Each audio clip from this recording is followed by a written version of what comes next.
Donc elle est inaccessible bien sûr puisque son calque est verrouillé.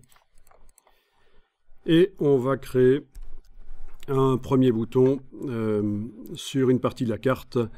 Alors le bouton ici, je vais faire simple pour commencer. On va faire des boutons ronds. Donc vous pouvez prendre un des outils qui sert à créer des blocs graphiques. Et donc là, derrière le rectangle, on a l'ellipse. Vous vous mettez au centre de là où vous voulez que le bouton soit. Vous commencez à tracer, cliquez, glisser, et en même temps, vous enfoncez Alt et majuscule. Et là, vous avez un cercle parfait. On lâche le bouton de la souris, puis les touches Alt et majuscule, et voilà, on a notre bouton qui est positionné.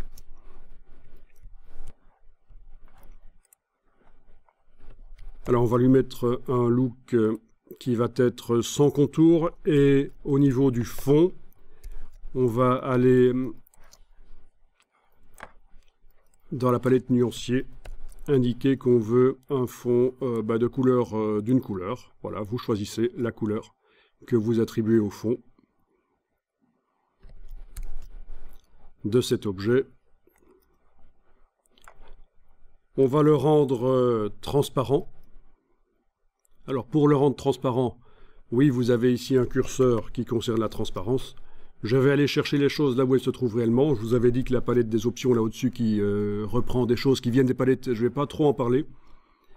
J'aime bien aller montrer là d'où ça vient. C'est donc dans le menu Objet, Effet, Transparence. Objet, Effet, Transparence. Ce qui correspond un peu au style de calque.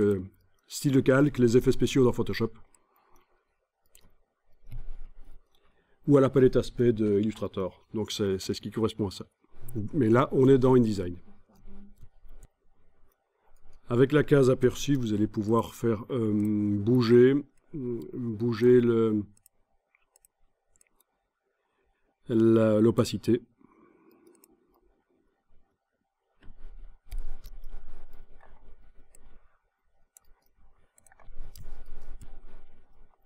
Voilà, donc de la transparence sur le bouton rouge.